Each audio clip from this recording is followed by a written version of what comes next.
Hello, Voices of Wrestling listener. Dave Ryan here.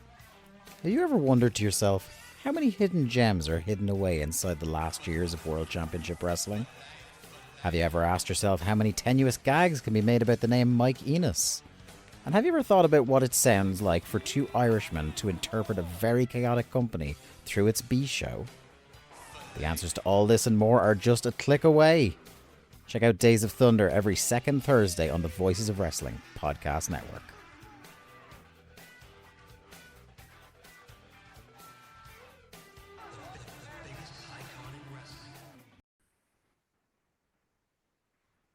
Different Zooms, lady. I'm the account owner. Whatever. Seems fine. Welcome back, everyone, to the Gentleman's Wrestling Podcast.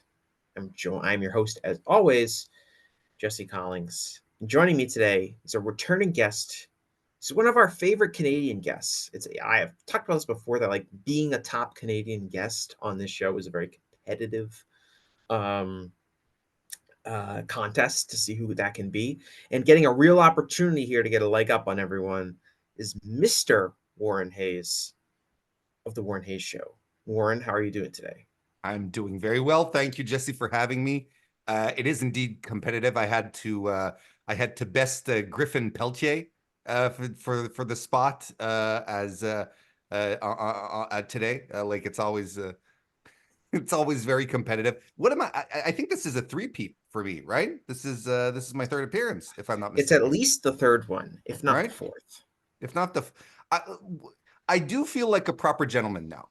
I feel like at this stage here, I think it will be difficult to challenge how much of a gentleman I am now moving forward. I feel I'm going to get really fancy, like the guy on your show art.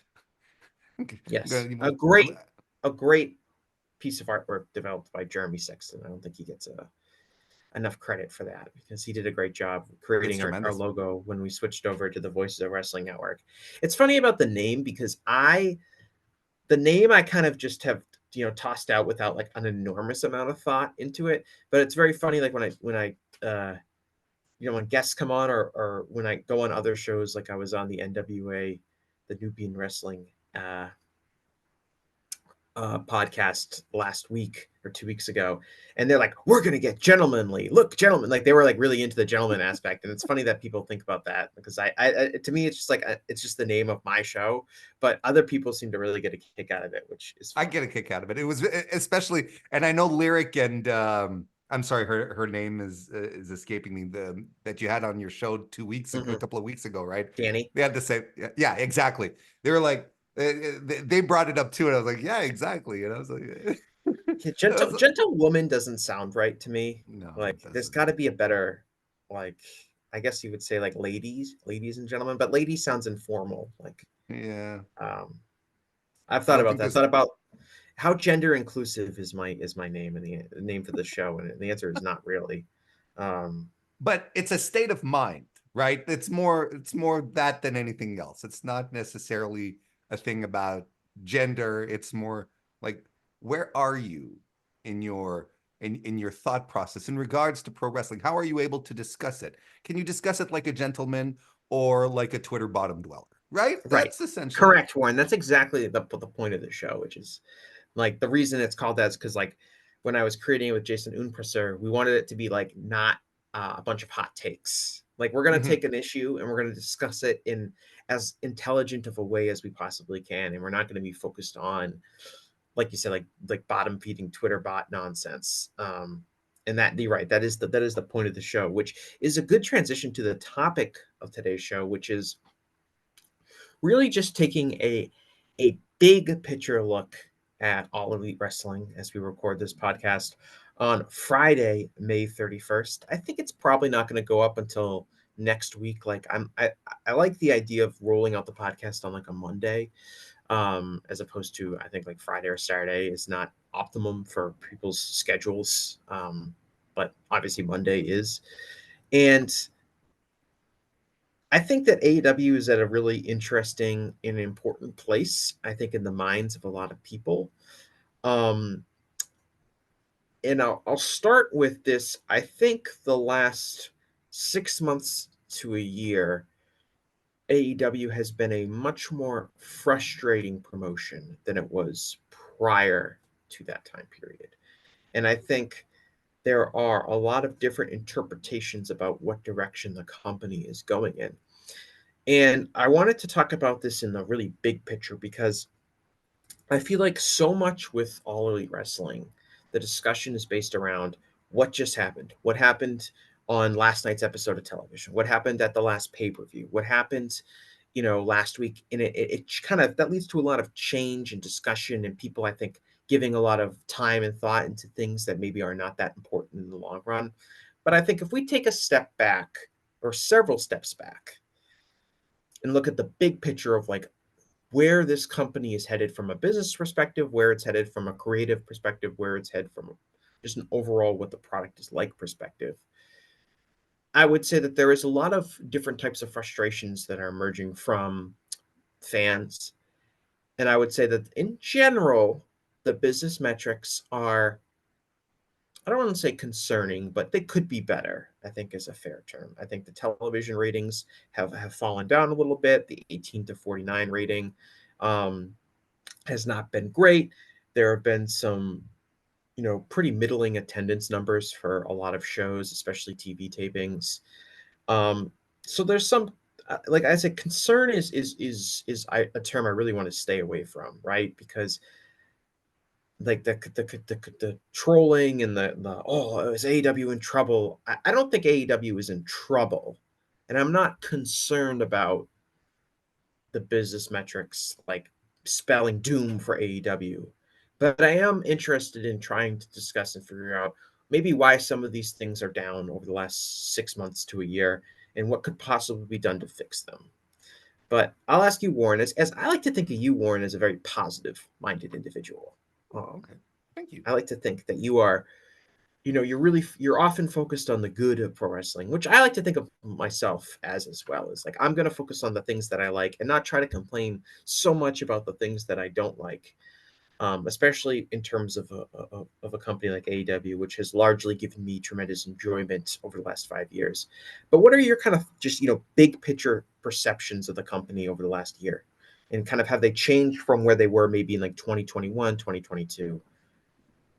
I think there's my thought process meets up quite a bit to where you are right now. I think that um, I thought last year for the at least from spring moving on, I thought that that AEW was in a very strange place. Thought we were far removed from what not only what we had been promised. I know a lot of us go back to that, to the when Tony Khan and Cody were running the gauntlet and doing the grassroots press conferences and talking about sports-based presentation and how we wouldn't do interviews in the back and so all that stuff. I know we go back to that a lot, but when you're promised something and then you get it taken away, then you can ask why it's been taken away, I think. But yeah, so on that front, I think so yeah, it's changed from what we were promised, but also from what we were indeed given. There have been a lot of changes after AEW was launched in regards to what was promised, but it always maintained I feel a very solid foundation nonetheless of, even though we're not like a pure sports-based presentation, it's not like New Japan in America kind of thing. Even though it's not like that, there's still a very solid foundation, which lasted for a good amount of time, where this was a promotion that you could rely on to have great matches every week, right? Not just good, great matches every week. You'd have these long strips of time, week after week. I myself do an AEW Dynamite review show on my end of things every week, and I remember there was a period of time where I would be shouting with glee, that's better, into my microphone, how spoiled we were week after week to just have such tremendous, great matches. Like, and then you'd have these kick-ass promos from some of the best in the business, all grouped together, and just delivering incredible mic work on top of that. And for some reason, things started to pivot, and I really feel like like we had, if we, let's say we talk about a year, so we go back to spring 2023, and I don't know, I feel like I'm going a little all over the place here, Jesse.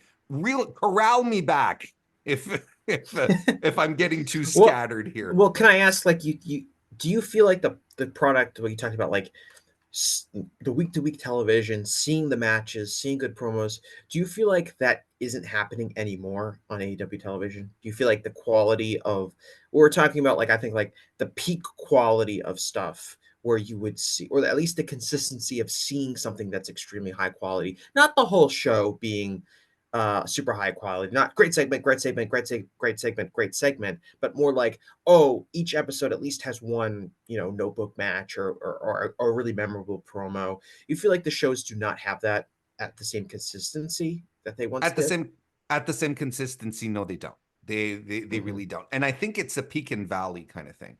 Like, I think, and it's really weird, right? Because I for the past 2 years, I've noticed this pattern where, in 2023 and in 2024, this year, we start the year and things are tremendous. Like, AEW has this pattern of starting off the years really, really strong and going into Revolution, and everyone is excited, and then Revolution, at least for the past 2 years, has been, you know, extraordinary show.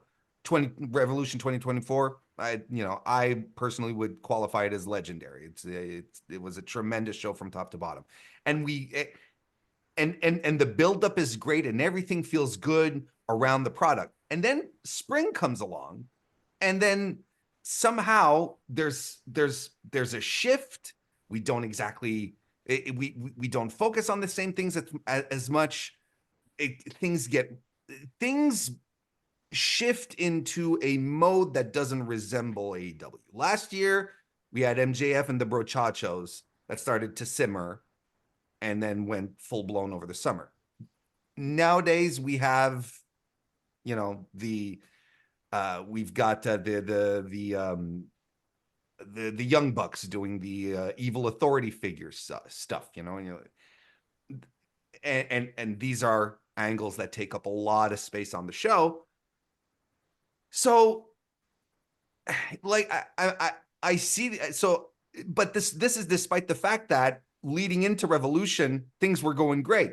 The Continental Classic last fall was tremendous. Like, the Tony Khan came, asked us to put our money where our mouth is, and we did, and it delivered, and it was tremendous. Like, I had a great time right up until Dynasty this year. I felt the show was in an upswing. Uh, but for some reason, like I said, again, we're getting into the spring, and stuff feels off. We get reports that Tony Khan is a little scattered. Last year, we were blaming the upfronts. We were blaming this, CM Punk being CM Punk.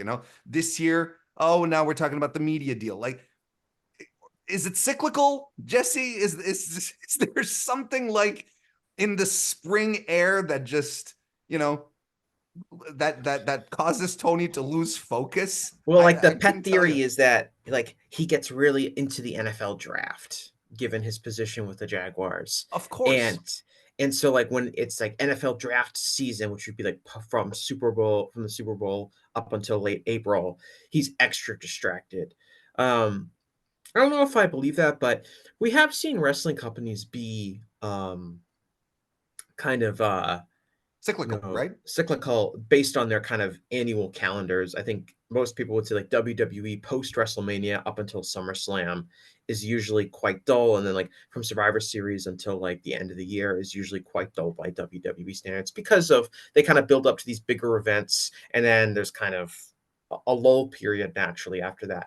With New Japan, it's usually pretty boring unless you're really into the real World Tag League from that I Post forget. G1. Yeah, well, like they have like King of Pro Wrestling or whatever that used to be, whatever that's called now, and they have like whatever the November show is called now, which I forget. But they have like that few month stretch where it's kind of like, all right, just waiting for Wrestle Kingdom to happen. So we do see that in other wrestling promotions. It doesn't seem like there's anything in particular on the calendar of AEW because they don't build up to gigantic annual shows. Although you could argue the Wembley show will eventually become that, but there's no real tradition there.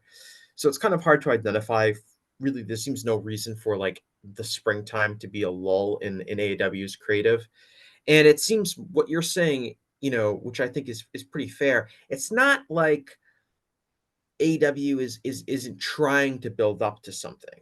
Like it's kind of obvious, like with WWE, it's like they don't want to give away any of their really big matches on some of these B pay-per-view shows, the Saudi Arabia show or whatever. So they're gonna kind of be in a somewhat holding pattern until we get to SummerSlam. Or New Japan, they've kind of got the Wrestle Kingdom card locked into place a few months out, so they're kind of in a holding pattern.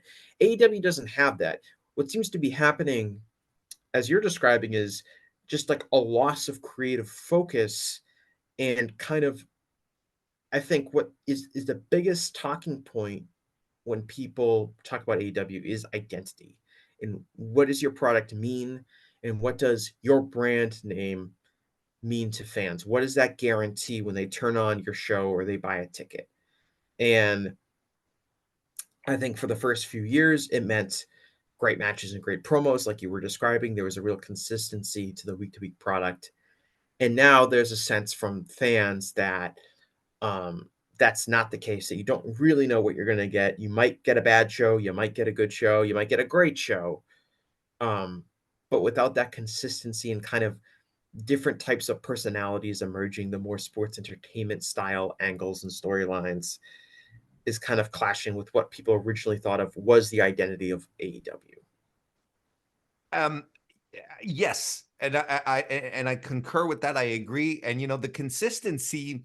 You you know, I want to be sure I'm clear. There, like I said, there was a stretch where like I said, every week after week, you'd have top to bottom just impeccable shows. Every Wednesday night, and that's not necessarily what I'm not necessarily looking for a Brian Danielson 5-star match every Wednesday, or Hangman Adam Page having a stellar match with anyone, like a same thing. I'm not looking for just top to bottom 4.5 to 5-star matches every week. It's not reasonable, and I don't think it's sustainable as a business model either. Um, but I am looking for that excitement. Look, I am looking for elements that make it feel special. And I think that's what it's lost quite a bit, because I think there's multiple reasons, for that. I don't think there's one thing in particular. I think 2023 was a very difficult year for AEW as far as its identity goes, as far as its front-facing identity, but I feel even like its own corporate identity. I shudder at saying it that way, but it's its own branding, if you prefer, within itself. Yeah, I And think there's a number of different things that are going on. For me personally, I kind of, even though I totally understand what you're saying when it comes to that, there's not that level of consistency on a week to week basis with Dynamite or Collision anymore. I still struggle to really see, to get that rankled by maybe a slightly less good product, because I still think even like a Dynamite that would be considered one of the lesser Dynamites is still, to me, significantly better than like 99% of all weekly wrestling shows that we've had aired in this country. I still think that even AW at a lower standard is significantly better than anything WWE is producing on a weekly basis. Um, and so in really historically what we've been given as wrestling fans Are we getting 4.5-star matches every week? No, but we're still getting a much higher quality in-ring product than I think there's ever been presented on weekly television. So I'm still like kind of in the phase where it's like I'm just really grateful to have this wrestling product that I'm enthusiastic about, even if it's not quite at the level that it once was. Now, that being said, you mentioned something about like the identity and perception, and I'm of the belief if we're looking at the big picture thing here, I think the entire CM Punk situation from um, the really from the workers' rights promo and that reaction onward has been a real detriment to AEW, and the company still hasn't recovered from the perception and chaos that situation was caused, even though both sides have moved on in a lot of ways, and that no one's wondering when CM Punk is going to come back, and there's no like power struggle within AEW between CM Punk and his enemies there. Even though we've kind of moved on past that, I still think the company, I think CM Punk, in kind of the way that situation ended up working out, took away a lot of the positive vibes that fans had towards the company. It turned, fans of different parts of the company against one another. And, you had the Collision people like the Collision show because that's the Punk show, and the Dynamite Mm-hmm. show, the Dynamite people like the Dynamite show because that's the Young Bucks show. And it was just a really unhealthy atmosphere, I think, for being a fan.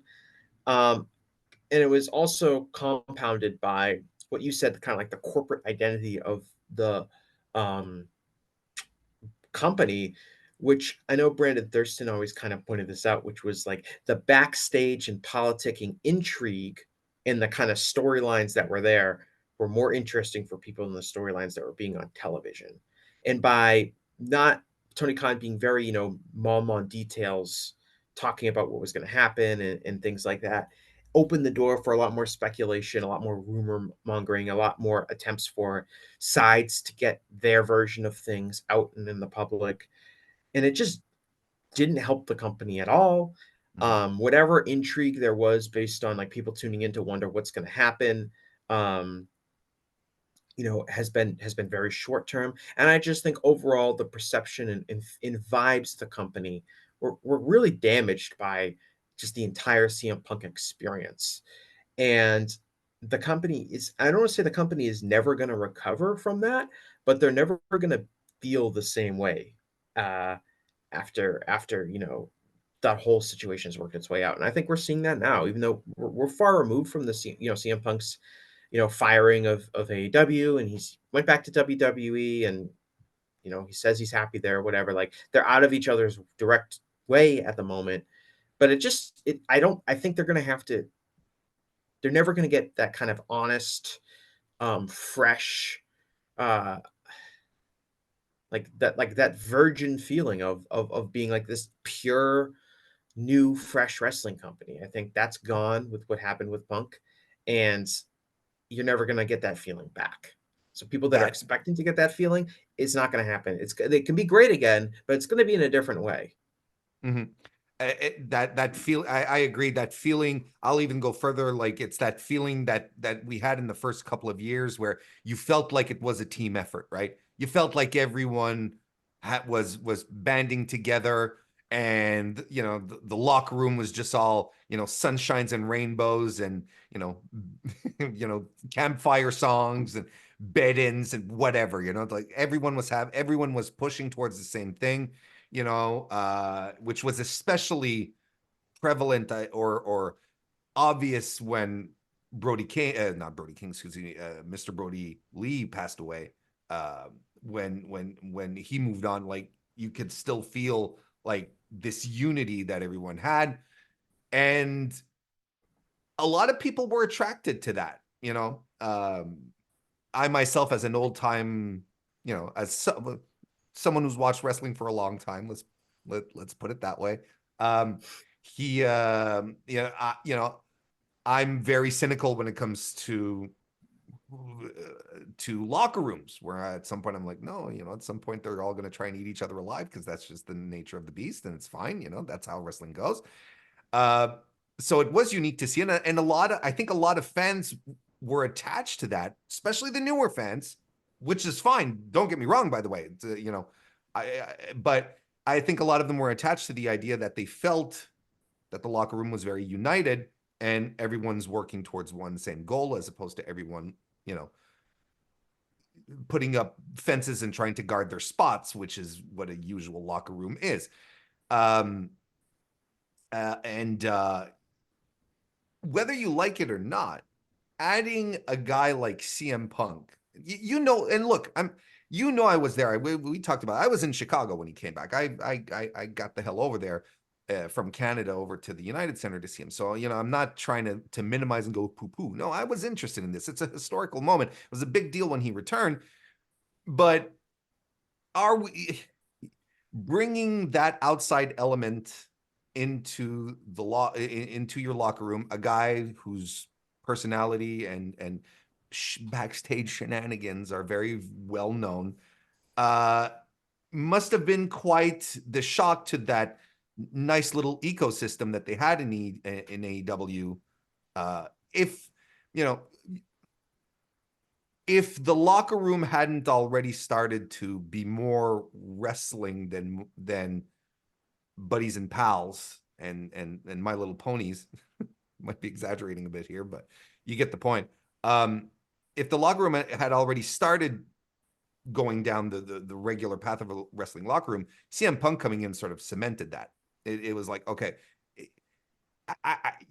even before the workers' rights promo and everything that ensued, I think that was a turning point. Even though a lot of us had come together, had high hopes because Phil looked energized. He looked happy, like he looked so free and just light. He seemed legitimately happy to be doing this again. We all sort of, well, maybe this time it'll go well, but obviously history proved us wrong on that front. So I think the identity issue goes back a long time, and I think they're still scrambling to find something. That's why I think that's why when we look back at the past couple of years, like the past year, I should say, where we see a more heavy reliance on sports entertainment type presentations, skits and, how and backstage interviews and hidden camera stuff. The more that we get more and more reliant, on that. Then switching back to something more sports based, the Continental Classic, and a lot of people got excited for that. Going into Revolution, we got the big matches. They're all just pure, straight up wrestling matches. And then we move away from that again. Now we're back doing angles, big stories, and it really does feel like AEW is trying to find its identity. And what's frustrating, I think, for fans like myself is that its identity isn't all that difficult to find. It was there before, it was successful, and I think you can easily look how everyone got excited when the Continental Classic happened. When it was something that just popped up, that arrived and helped us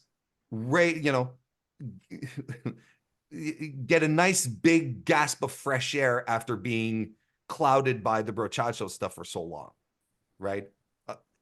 Its identity, I think that's what's frustrating. I think this is what leads to this.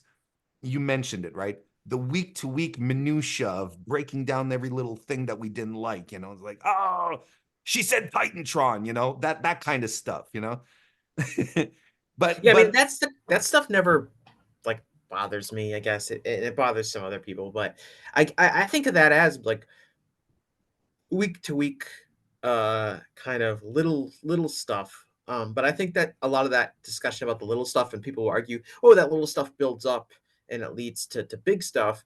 But I think that the issues that AEW has can be identified as just a few key core issues that, if they could be resolved, could change things. I don't think you have to, scrub down into every little crevice of the company and make sure that any little thing that they're doing is wrong. Because I think historically wrestling has told us that wrestling companies can be wildly incompetent in many, many different ways. But if they get a few big stuff right, business can boom. Mhm.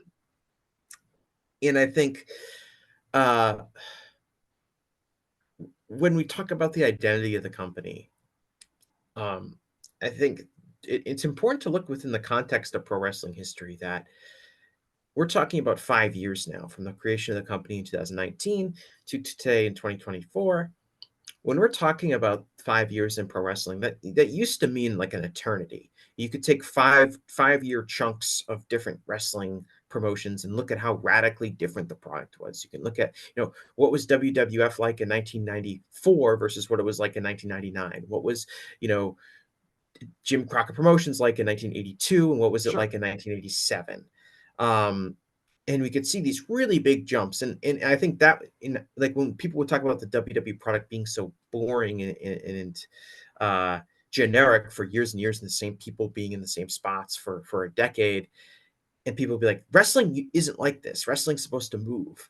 And whether or not you think, AEW is significantly worse off than they were from a product perspective in 2024 than they were in 2019, or even where they were in like 2021, 2022, it's really the natural state of things for the identity and tone of a company and a product to shift. Whether or not shifts in a direction that is more in your favor or more in the favor of the general population of fans, or maybe it falls into some traps and becomes um, problematic in some ways, it remains to be seen, just exactly where that is. But wrestling naturally evolves, and no company stays the same for a while.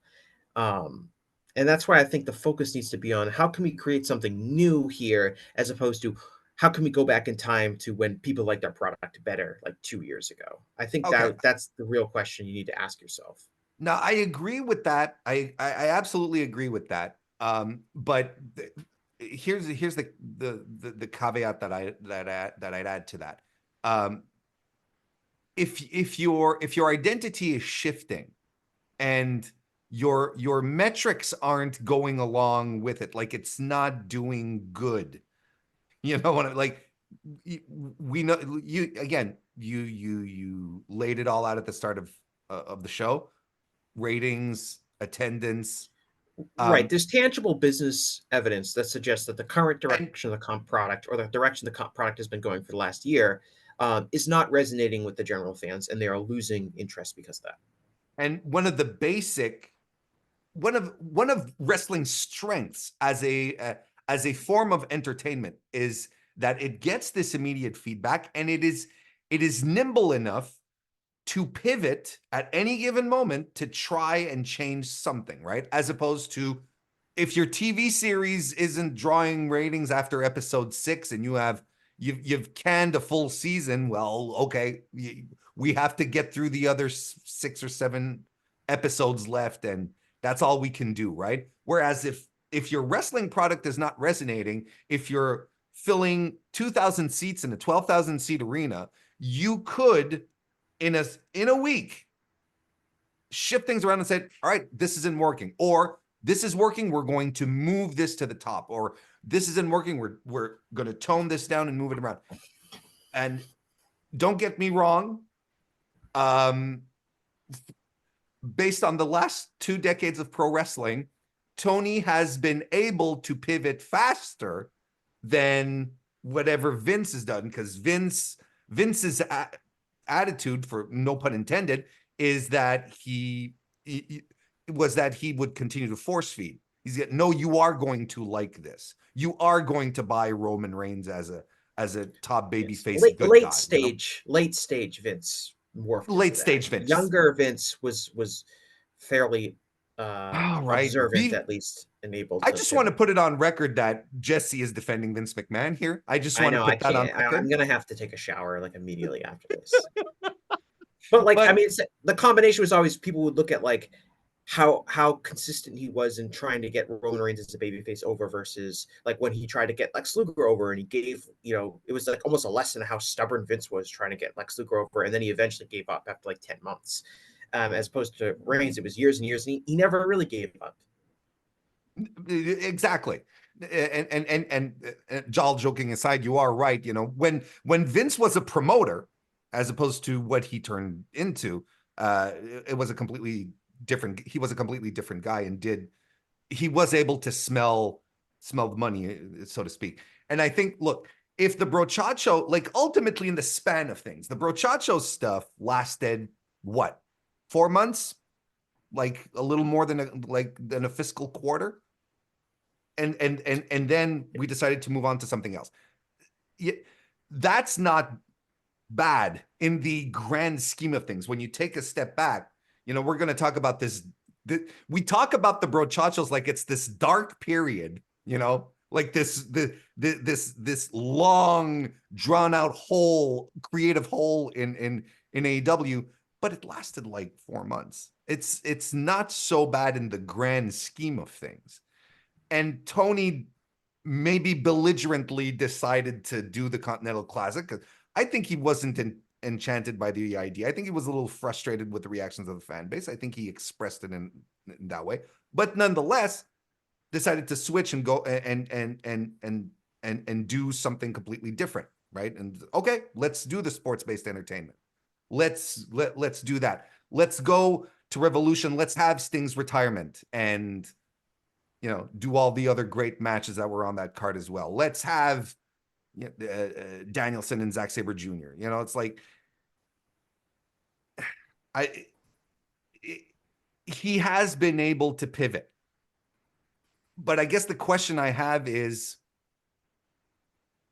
and we're circling back to the identity question, if your identity at first was a certain expectation and you were drawing crowds, you were having really good ratings, you were doing very, very strong business overall, and you were doing that, and you decide to pivot towards something that didn't work, and then you pivot back, but then you go back to something that resembles what didn't work. Like, why are we flip-flopping so hard, I guess is the question I'm asking. Why like, because it's not even like trying a little something here and there.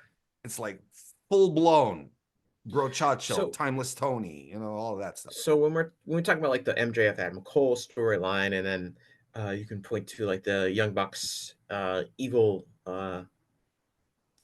evil general manager, evil EVPs, evil authority figure storyline. We focus on those because they're like major storylines. They involve major wrestlers. They might be over the world title, or they're headlining major matches and pay-per-views and things like that. But AEW to me is always a very diverse kind of company, which has a lot of different things going on. I don't know if the problem is inherently like Tony Khan being like, our new identity of the company is this, or our new identity of the company is going to be more sports entertainment, more goofy shit. I don't think that's how he operates. I think that wrestlers in AEW, especially the biggest stars, have a lot of autonomy over what they're going to do. And that leads to a wide range of different types of storylines and storytelling. Bryan Danielson's and John Moxley's programs look and feel a certain way. I think they look and feel the way that a lot of hardcore AEW fans would like the product to be all the time. People like Chris Jericho and MJF and sometimes Young Bucks, they feel a different type of way. And I think that is the key distinction, not necessarily a general philosophy or strategy that Tony Khan is implementing. I think it's just because the top stars in AEW have a lot more autonomy than they do in other companies, certainly than they do in WWE. And the product is going to reflect what those people want to do. And so you need to, if you wanted to create a firm, strong identity for the company, you need to get everyone on the same page, and you have to be nixing a lot of ideas for stuff. And I think that's the key. I don't necessarily see it as a bold strategic initiative that Tony Khan takes, as much as it is these are the voices in the room, and everyone focuses on some ex WWE creative people or writers that have popped up in AEW. But I think it really ultimately comes down to the biggest stars in the company, because those are the people that are responsible for their own creative direction, or have the most influence on their own creative direction outside of Tony. And I think that's why we get a lot of these distinct different feels for AEW, as opposed to maybe a more clear cut general product. Okay, here's my counter argument to that. Tony is the booker, and he is the guy that ultimately everything gets filtered through, right? Mm-hmm. So yeah, I don't mean to absolve Tony from this decision making. I just think it's less of a case of him making personal creative decisions, and more of him allowing the wrestlers on his roster to have a lot more creative control over what they're doing in a way that conflicts with maybe the general philosophy that other people have about the company. And more power to him, because I'm sure that there's a lot of wrestlers on that roster who enjoy that their ideas are not like stonewalled, or that you have to pitch goofy ideas for them for the booker to go like, yeah, we'll do that, pal, kind of thing. I'm sure there's a lot of wrestlers who appreciate that. But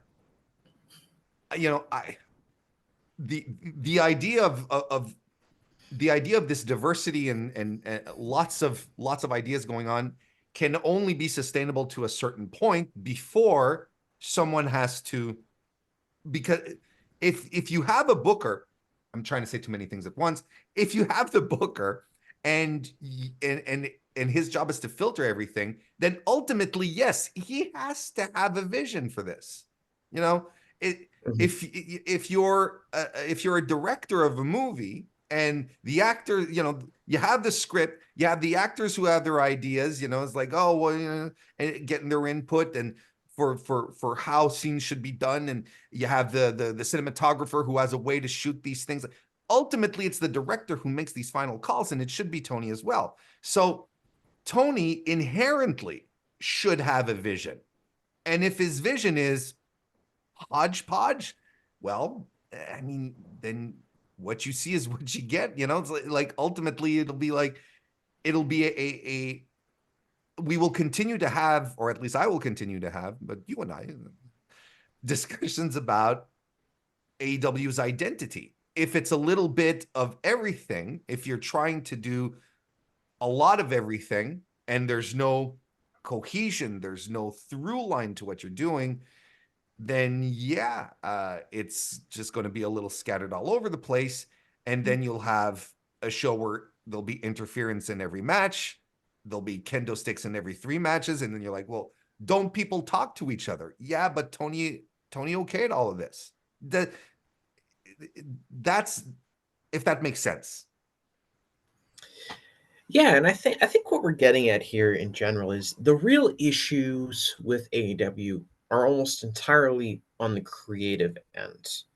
Oh, absolutely. I don't like there. I don't see like AEW has the talent and has the roster to really put on a consistently amazing product, and a lot of companies can't say that. Like I think right now New Japan doesn't really have the roster to like find its former glory. I think there's a lot of talent development that needs to take place in New Japan. There needs to be better roster utilization, things like that. I just don't think the roster is strong enough to be where they were at 4 or 5 years ago. I don't have that problem with AEW.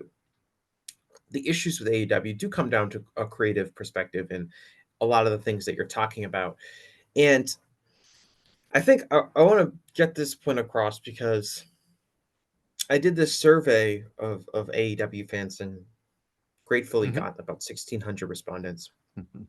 And I asked, what are some things you would like to see AEW could improve upon? How could AEW make you a bigger fan of the product? What are some ways you can see it them doing that could make them better? And really one of the consistent ones that was said was not necessarily like I need stories all the time, but consistent stories and progression for wrestlers. And I think that is a real identifiable issue within AEW, is that there are tons of talented people in AEW, especially younger, more exciting wrestlers that haven't been on TV a ton. And fans really want to get invested in these people. They really enjoy seeing everyone. This is true in like almost everything. It's especially true in like sports. Like people get excited about young people with potential. They're always the most popular players tend to be on the younger side, that are exciting, and fans want to see more and more of them. And it's true in pro wrestling as well. When you debut somebody that has potential that the fans start to kind of bubble, get an excitement about, they want to see more of that person. And AEW has not perfected a trajectory for some of these people. They have a really big roster. They have a lot of TV time, but they have a really big roster. And creatively, they don't always have things for everyone. And I think that more than anything is something that Tony Khan needs to get a better grasp on moving forward as a product, because when you have people like Daniel Garcia and Konosuke Takeshita and Ricky Starks, if he ever, if he's still with the company, or whatever's going on there, but these talent that people are starting to really get behind, but they're just not consistently in strong positions to do so. And getting those people and being able to put them on a star trajectory with creative plans for them is, I think, what's holding back AW from evolving into a really prominent next stage of its existence. You have your day one stars. You have, Chris Jericho and the Young Bucks and Kenny Omega when he comes back. You have your kind of crop of original people you were trying to push up the card, like Hangman Page or MJF, or some of the, or Darby or Orange Cassidy, which are kind of your success stories in terms of being able to make individual stars. We're 5 years into the company. Who is going to be that next wave of stars? I think like Swerve is there, obviously, because he's a world champion. I think Will Ospreay is there as terms of someone that's going to be around for a long time. But you need to get more consistent with moving some new people into these positions, and you have to give fans a reason to really care about them. And you could be sitting on the next huge star in pro wrestling, but you got to put that person in a position to succeed. And I think there's a lot of talented people in AEW that haven't been put in the position to succeed because there's just not a consistent reason for them to be on TV each week and to do meaningful stuff. And I think that's really ultimately what's got to be figured out by AEW if they want to evolve into, again, their next strong phase of the company. I would even say it's a weakness, because the guys that you mentioned, Garcia, Starks, they've all had their time in the sun, like, and in big spots, and it's the follow-up that completely failed. And that's, of course, that's something that's been discussed over and over again. And I think you could add Willow Nightingale to that pile. I wouldn't call her a failure, but I believe that with the reactions that she gets, she's not entirely like a 100% homegrown, but because she's been doing wrestling for a while, but she definitely became a star, a name in AEW. And I think Tony has always underestimated how important she could be to the company, not just the women's division, to the company. I think she's super over. Another guy is Orange Cassidy as well. We all thought he was losing up last year, and now he's, once that was done, he was. Or to me, people mention Orange a lot. Like, I get that he probably could have been pushed higher up the card if necessary, but Orange is always in storylines. He's always on television. He's got a match on every pay-per-view.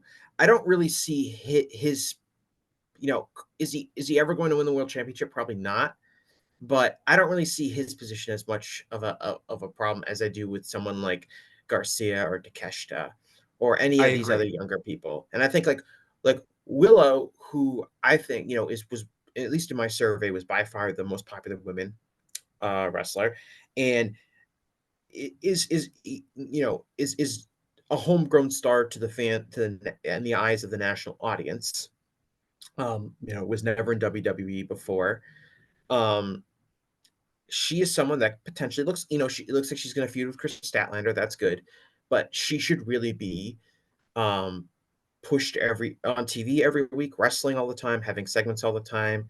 If they want her to reach her potential as a drawing card, which is ultimately where you want these people to be at. And it's very competitive to get this time on AEW. It's very competitive to get TV time, get spots on pay-per-views is extremely competitive. That's why we see a lot of multi-man matches and things like that, because they're just trying to give these people something to do. It's a real challenge, but I think it's ultimately what the company needs to figure out the most. I don't think it's necessarily we need less sports entertainment. We need less of this. We need to have this strong identity for the product. I think that's all important, but I think really what people want to see more than anything is a path forward for people to evolve and take steps up the card until they are, if they continue to get over, the world champion. That's what pro wrestling is really all about. I think that's what a lot of fans like these days. They like investing in wrestlers when they're young and seeing that pay off. And it's difficult when you have this path forward. And I think the big decisions that have to be made, in their risks, and they're not popular decisions, but you have to phase these older wrestlers that have been on TV and in main events for a long time out of the picture. Like, you could say These are Chris hard decisions, Jericho, right? You can say Chris Jericho because that's the person everyone would point to right away. But like, I think of someone like John Moxley, who, look, I love John Moxley. I think John Moxley entertains me every week. I think he's a compelling personality. I think he's been arguably the most valuable person in AEW since the company first started. I have nothing bad to say about John Moxley, the wrestler or the performer. But he's been on TV for 5 years. He's been the top guy for 5 years, or a top guy for 5 years. And that's a really, really, really long time within the history of professional wrestling.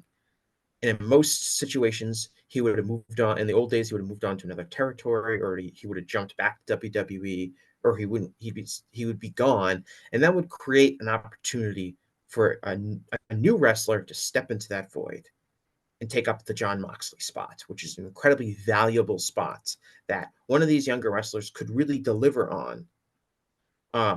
But we live in this environment where wrestlers, you would, if you're AEW, you'd never get rid of John Moxley. Like, you would, like, that's stupid. And it is kind of a stupid idea.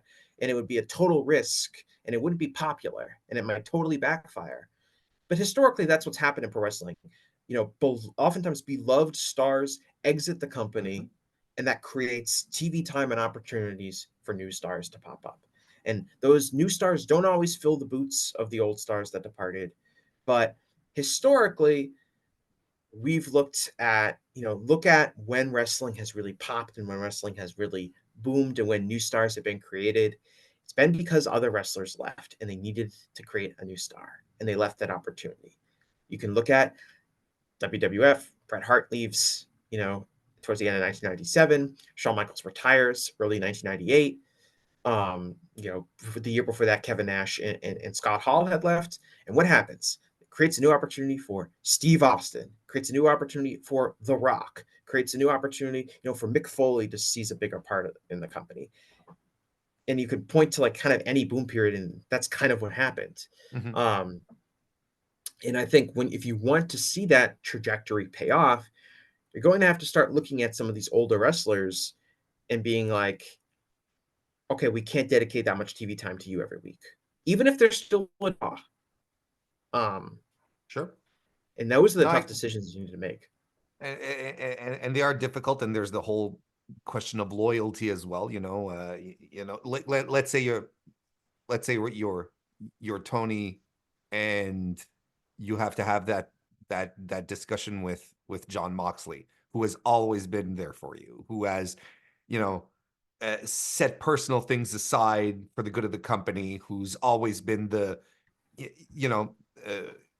in case of fire, break glass guy, right? Like, he's always been the guy who's turned up.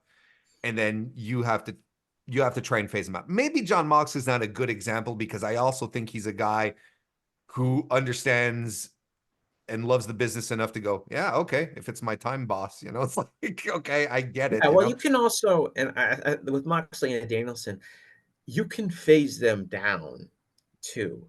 And like Jericho has been phased down. I don't think Jericho's ever going to win the world title again. I'd be kind of surprised if he ever main evented a pay-per-view again. I guess with more pay-per-views each year, it's possible. But he's a mid-card guy now and has been for a while.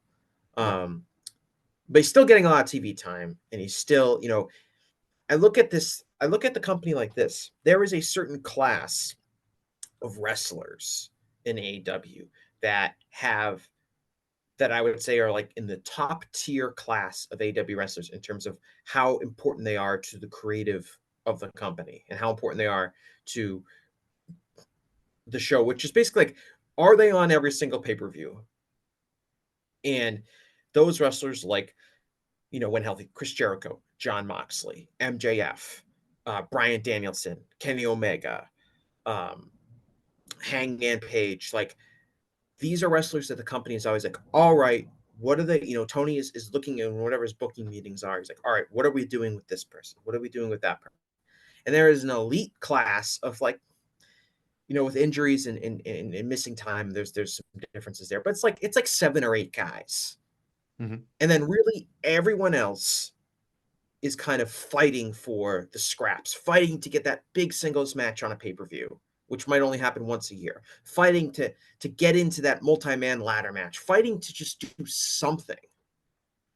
And that's a very difficult place to be, especially as the company continues to add talent and they bring in people like Will Ospreay and Kazuchika Okada and Adam Copeland, who you're paying a lot of money, so you have to have them on the show. And obviously all those guys are great performers in their own way.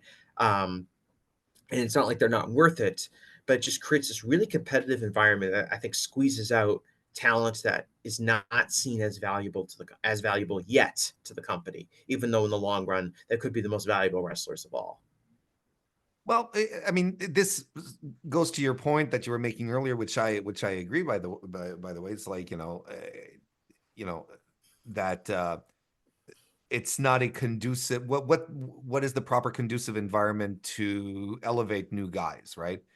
And you mentioned it, like you said it yourself, right? They're looking for TV time. They're looking for spots on pay-per-view. Jesse, would an extra hour of Dynamite fix all our woes? Would that it's been discussed, and it's been discussed in the past. Now that that the TV deal discourse is back, it's something that has risen to the surface again. Would a 3-hour Dynamite fix the problem, or does history exist and remind us that it doesn't fix your problem? It just adds more of what you need less of, Yeah, I think like I don't think the amount of TV time AEW has at its disposal is the issue here, necessarily. I think that it's creative focus that's the issue. Sure. So if they add that extra hour of Dynamite, or Rampage became 2 hours or whatever, I don't necessarily think that would lead to dramatic improvements. The AEW pay-per-views are already extremely long. It's one of the main criticisms of them. It was certainly one of the main criticisms of Double or Nothing, was the show was too long. So it's not. I think there's a point where both the fans can only invest in so many storylines at one time, can only invest in so many wrestlers at one specific time. And I think creatively, whether it's Tony Khan or the other people that have creative roles within that company, they can only focus on a certain number of stories each time, at any given time. So I don't know if an extra hour would give you some more TV time. Would you be able to get some more matches each week? Absolutely, but it doesn't really solve the long-term issue, which is. I'm sorry, I didn't mean to interrupt. No, go ahead. No, because the third hour for me, right, takes me back to Nitro, when everyone was really excited about the third hour of Nitro and all of that. And what did it end up just being? Well, it was an extra hour of commentary talking about the NWO. You know, you have a cruiserweight match going on, and the table's talking about what is Eric Bischoff up to? What is Hulk Hogan going to do? Oh, that scumbag, Randy Savage or whatever. That's all what it ended up being. It's just more. You're just getting more of what you wanted, less in the first place. I sort of, I wanted to bring up the third hour because it's often it's off this idea of Dynamite being longer as a bomb to help ease the pain of not seeing your Konosuke Takeshita's, your Daniel Garcia's, your Ricky Starks, your Willow Nightingales every week. They could be in a position for more. They could be in a bigger position for more prominent in more prominent matches, or you could just end up, or the creatively what happens is that you end up in the same spiral where it's just you continue giving more of what we're already getting instead of actually providing more different directions. You're just extending what was already on offer. You know what I mean? And I don't I'm with you. I don't necessarily think that's the problem.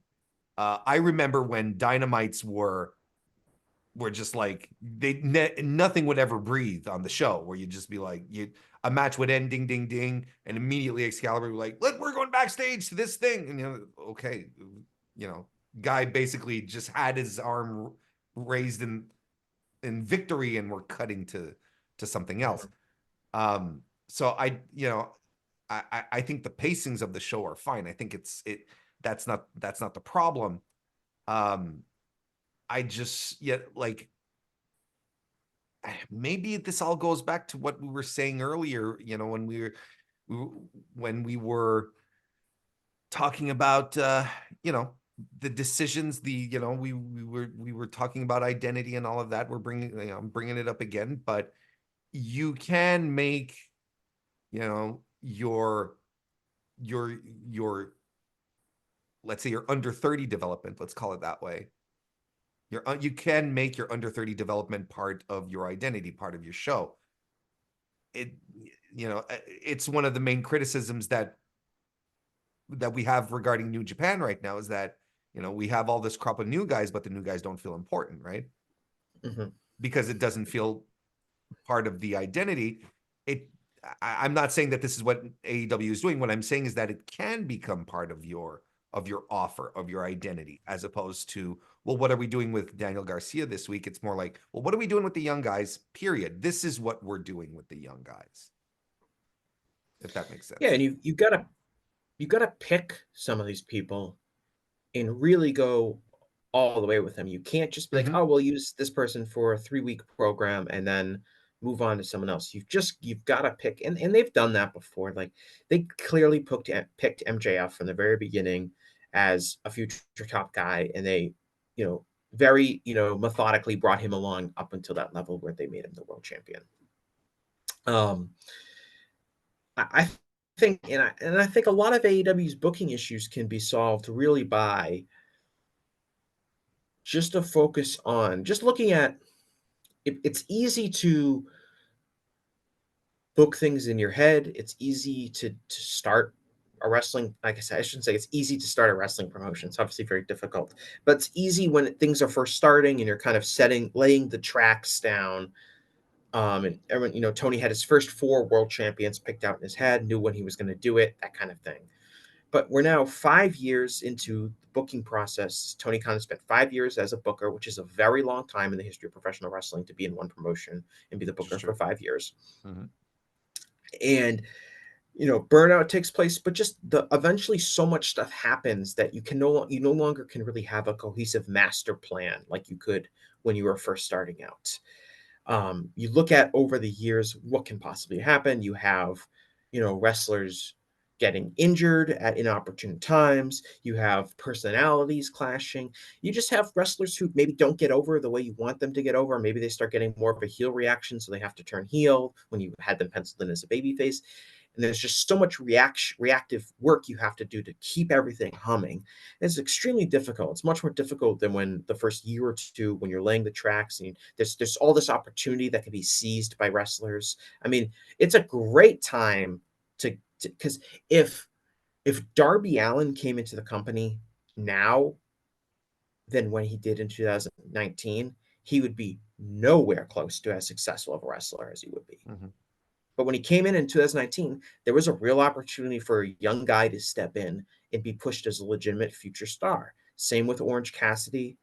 Same with these other guys. Like if Darby Allin came in now, he would be like used the way like um I was gonna say like El Hijo del Vikingo, but he's been injured. But you know, I think it's a fair comparison, or like a yeah, Commander, or yeah, like a guy they can throw out there and have some exciting matches, but is not going to be put in singles programs. Really, is not going to be getting a lot of pay-per-view time, um, yeah, because the company has it's just such a more complicated and competitive space, and that's not necessarily a good thing for moving these young wrestlers along. And it's harder to it's a lot harder to do the creative booking. I mean, God forbid Tony Khan gets asked any questions like these, because I do feel like he would open up about, what are the major challenges between when he first started and what they're doing now, and kind of how you try to focus on elevating wrestlers while dealing with all these other things that are going on. And I feel like, because I do feel like he'd be open to answering those questions, but I agree. he never really gets asked them. But I'd And be fascinated to know from him like how that perspective has changed from when the company first started to where it was 5 years ago. And I think a lot of these criticisms about the tone of the product and the identity of the product and kind of where things are going, um, can be attributed to just this. It just becomes a bloated, unwieldy mess. And being able to navigate that mess and being able to get that clear creative vision done is very, very, very difficult. And it's never going to be done in a way that satisfies everyone, especially in a company like AEW, where I think everyone kind of has their own imagined version of what the company should be like. which again, however, should fall onto one guy. Despite all the different visions, it has to be one guy's Well, I'm talking vision. about the visions that But fans have, which is like, oh, I oh, think, yes. Well, then, yeah, yes, yes, yeah, not yes, just that's the fair. wrestlers, but I think that's like with this idea like AEW more than any other major wrestling promotion, because it's not an institution like WWE or New Japan or All Japan or the NWA or whatever. When AEW, because as it was a major startup wrestling promotion, people projected a lot of what they thought was missing in pro wrestling onto that company. And Well, to be part fair, they also projected themselves into saying, yes, which we're was going to smart. fill the hole. Which Yes, was smart. So I'm absolutely. not I'm not blaming fans for this, but I'm just saying nowadays it becomes, I think it becomes harder to satisfy the fan base, because I think everyone has their own individual expectations based on kind of their own personal pro wrestling preferences, as opposed to a company like WWE, a company like New Japan Pro Wrestling, where when they do things, even if you don't like them, it kind of falls back on, well, this is WWE. This is kind of what they always do. This is New Japan. This is kind of how they always do. But in AEW, you get these really kind of funny, in a way, like really contrasting viewpoints from fans about what the product should be, in a way that you don't see in really other wrestling promotions. I don't think people really like, to use New Japan as an example, like people really just fight about, like, you have one people that say like New Japan should be this type of wrestling, and then you have people that be like, no, I love New Japan, but it should really be this completely different type of wrestling. But you do get that in AEW, where you have fans that are like, has to be super sports based, almost like borderline shoot style pro wrestling, take everything super duper seriously. And there's other people that are like, no, it's got to be fun, and it's got to be, with these fun personalities and that kind of thing. And you do get AEW, because it's kind of it's a big umbrella. It has a lot of different fans that are desperate for types of pro wrestling that haven't always been there on the mainstream American wrestling circuit. Uh, And I think that creates a challenge, a unique challenge that the company faces. Um, and to kind of get back to my point about that is when you have that kind of dynamic, it does become difficult when you compound that with like trying to keep a creative hold on the company 5 years in, where the roots and tentacles of everything are all over the place, and it's trying to clean that up and organize it. I I really think that this is implausible because of the way the finances work. Um, but like, imagine if AEW just went away for like 3 months, like they had an off season where they just didn't produce any product whatsoever, Mm-hmm. and then came back, like where the hype would be, how much of a clean slate you could kind of wipe things off, like a real off season. Yeah, And I know people have talked about that, like wrestling doesn't have an off season. How could that benefit pro wrestling? And there's many ways that it could. Um, and it's very unrealistic for this to happen. But I do think that would like hypothetically benefit the promotion tremendously in the long run. Just being able to have that period where fans can mentally take a break from freaking out, and we can get away from like the day to day granular minutia discussion around the company. But it can also provide like, all right, we're going to start from ground zero again, because that's such an sure. easier place to work creatively than it is to just constantly keep things going and feed the beast. I agree. Do we think that I know we have to wrap up soon, and you know uh, maybe this will be a discussion for another time too, because I think there's a lot of elements to it. But Yeah, do we're you okay. think We're okay that for now. okay?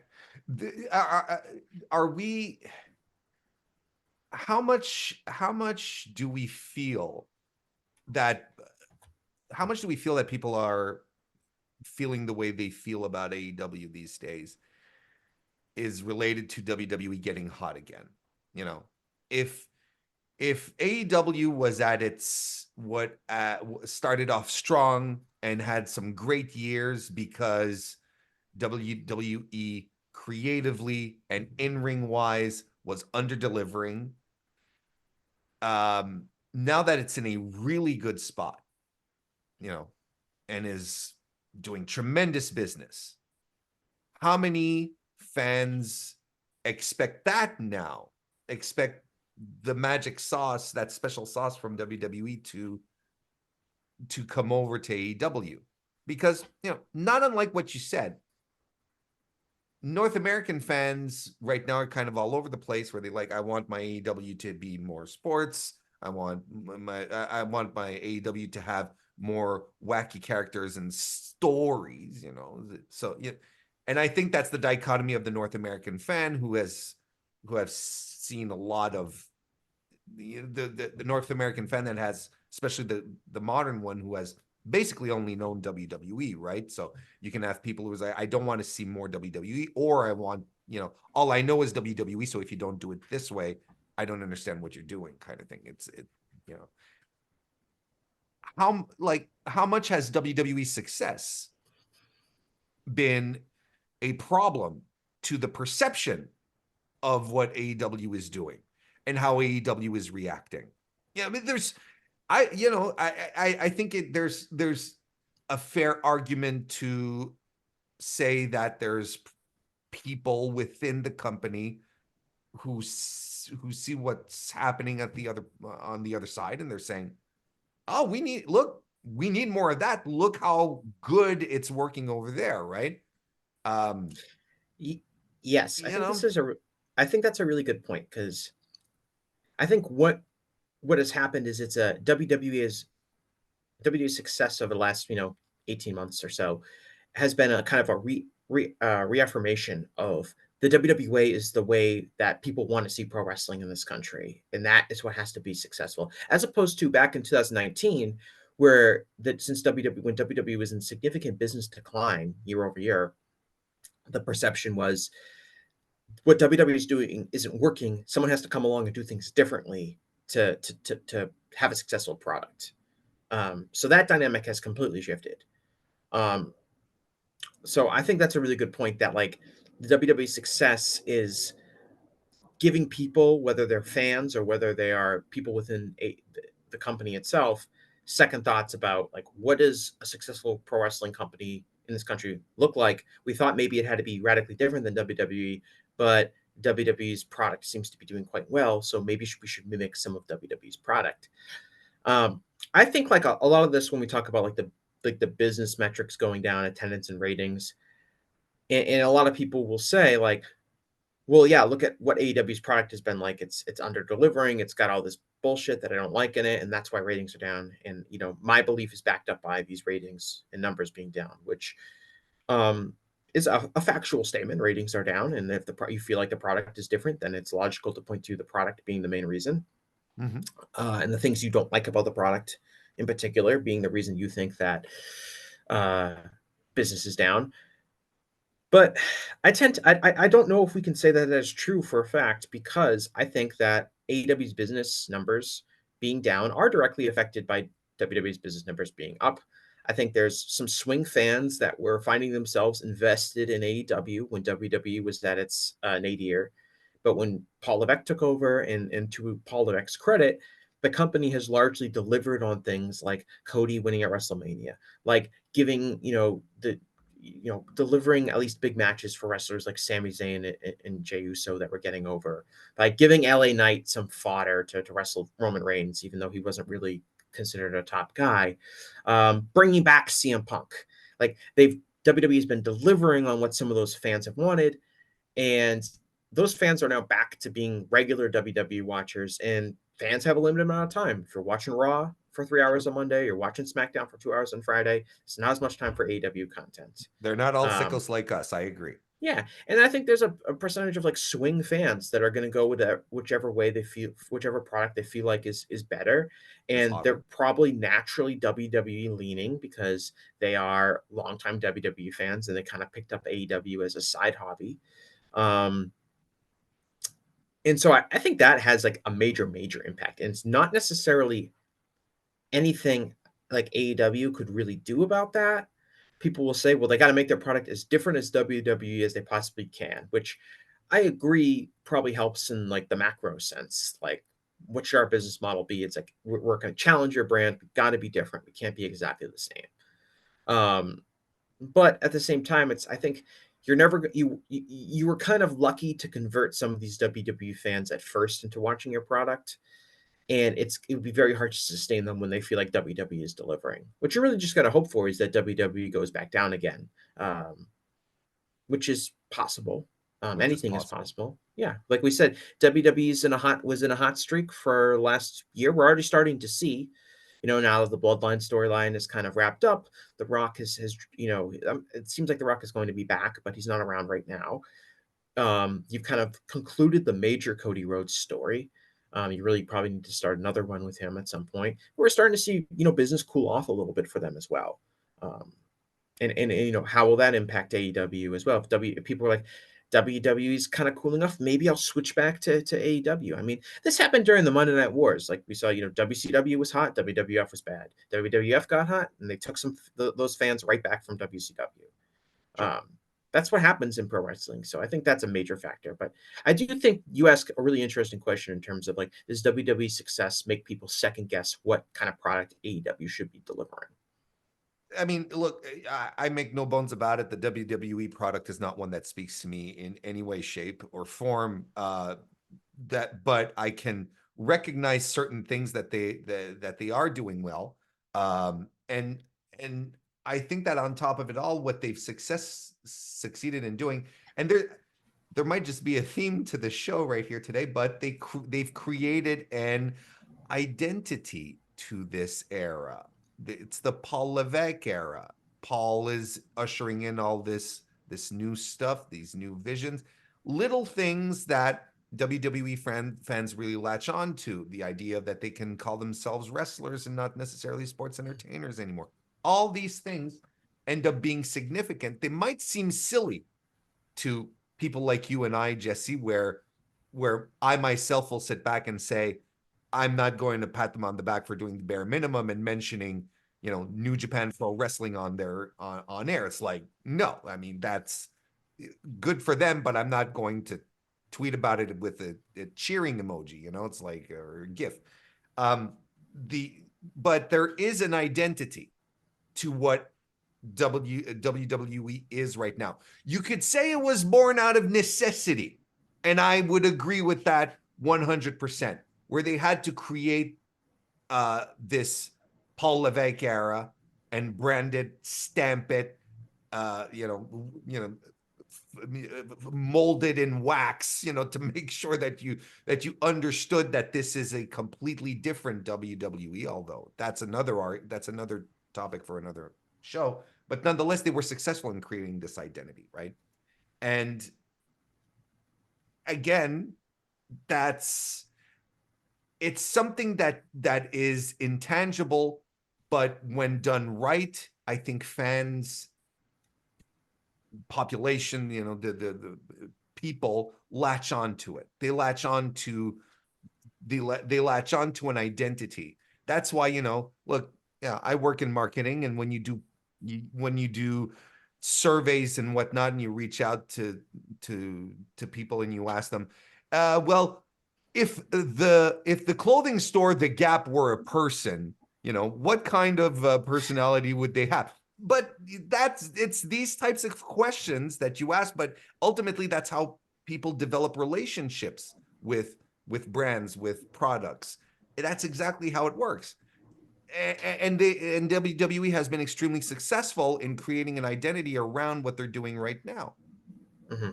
Yes, I was listening to a podcast recently, and they mentioned something about like marketing and product, which was, we're at the point in our society where the quality of a product is much higher than it's ever been in terms of historically where it would be. If you buy a hat, we're both wearing hats. If you buy a hat, you assume that the hat is not going to like instantly fall apart. It's not going to give you a rash. It's a hat, right? Some hats are probably made out of better materials than other hats, but they're all just baseball. Like, we're just talking baseball hats. They're all just Sure hats. The marketing isn't about the quality of the hat. The marketing is about, what kind of person would buy this hat? What kind of person are you if you wear this hat? And that's where a lot of like modern marketing seems to be, at like targeting. And you can boil that down to wrestling promotions, and we get back to identity. Like, what kind of person is an AEW fan? What kind of person is a WWE fan? Are there distinct differences between the two? And if you're AEW, how can we send this message that you are a fan of our product? Exactly. That what is being an AEW fan? How does that make you distinct from being a WWE fan? Like Tony says, it could be that you are smarter and make more money. But you don't want to be, I don't think you want to be like antagonistic about it, but you want to say like, what is, when you go to an AEW show, what kind of images are there? And I think there's some stuff that AEW has some advantages with that. AEW's product is not as nearly as kid friendly as WWE's product. It's a lot more mature in a lot of ways. And I think that is really the key difference maker that they should be hammering home more than anything. When we talk about differences between the company, like the idea that WWE is a company for children, AEW is a company for adults, is probably the biggest distinction maker that I would make if I was AEW. I agree, and it goes along the philosophy of the challenger brand, right? And I'd even take it a step further. With the Pepsi analogy that Tony uses quite a bit. Coca-Cola and Pepsi, sure, that's fine, but they're both colas, right? And the differences between Pepsi and Coke are there, but will you really turn down a Pepsi if you go to the restaurant and they say, "Oh, we don't have Coke"? You ask for Coke and they give you a Pepsi. Will you really turn it down? Well, okay, What kind of soda are you, a Coke or a Pepsi person? Why? I'm admittedly more of a Coca-Cola guy, but I've got Pepsi in the fridge right now because it was on sale. I have a friend who's like a real Coke loyalist, and he'll and I know, and look, trust me, I know people from the South, they don't even talk to them about Pepsi, right? But I think when it comes to the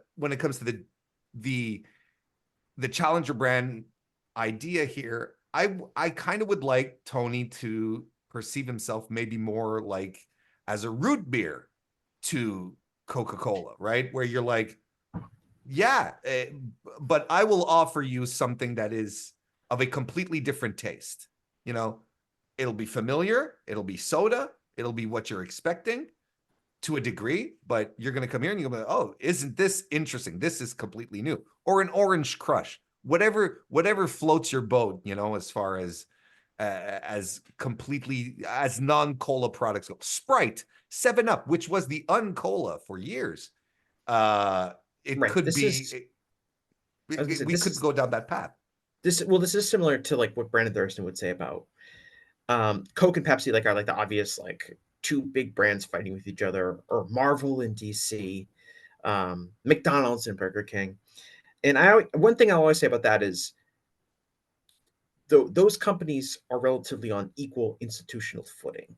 They've all been Sure. around for decades. Some of them have been around longer than others. Some of them are more financially successful than the others. But they're both just massive, gigantic institutions in their field, as opposed to AEW is trying to uproot and compete with the massive institutional field, giant in its field, which is WWE. And I think like what Brandon has argued, which is like AEW's approach shouldn't be like if it shouldn't be Burger King versus McDonald's. It should be McDonald's versus like Five Guys, or McDonald's Mm. versus Chipotle, which is a product, you don't have childhood memories growing up and eating this food. They're That's a not good point. nearly as ubiquitous as the other brands, but we're a better, superior product. It might cost a little bit more, but it's a more mature, higher thought about quality of a product. And we're never going to sell as many burgers as McDonald's, but the burgers that we are going to sell are going to be beloved and viewed as a higher quality than at McDonald's. And that is where AEW needs to be. And it doesn't have to be um necessarily radically different, but the approach should be, we're not going to try to be like almost the exact same. It's like we're going to try to be different, and we're never going to be able to compete with them financially. We're never going to try to be as big as them, but we can be better than them. And I think that's the bigger strength for it. Makes a lot of sense to me. Warren, do you have anything else you need to add tonight?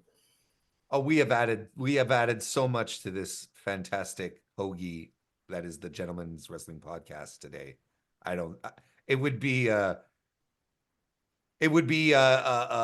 exaggerating to just add more onto this. Yes. Okay. Do you have anything you want to plug? Oh yes, the Mr. Warren Hayes Show. How about that? It's my own podcast where I discuss basically the week in wrestling, essentially, and I also do a weekly Dynamite review as well. So if you're into that, I would love to have you over. You can follow me over on YouTube at youtube.com/Mr. Warren Hayes, or just look for the Mr. Warren Hayes Show on wherever you enjoy listening to your podcasts. And I'm also on Blue Sky, because Twitter stinks. You can follow me on Blue Sky at Mr. Warren Hayes and .bsky. Whatever. Anyway, I'm there. How is the wrestling scene on Blue Sky? It's nice. You know what? Just yesterday, I had a discussion with dissenting opinions, and believe it or not, Jesse, no one was calling themselves. No one was being called names.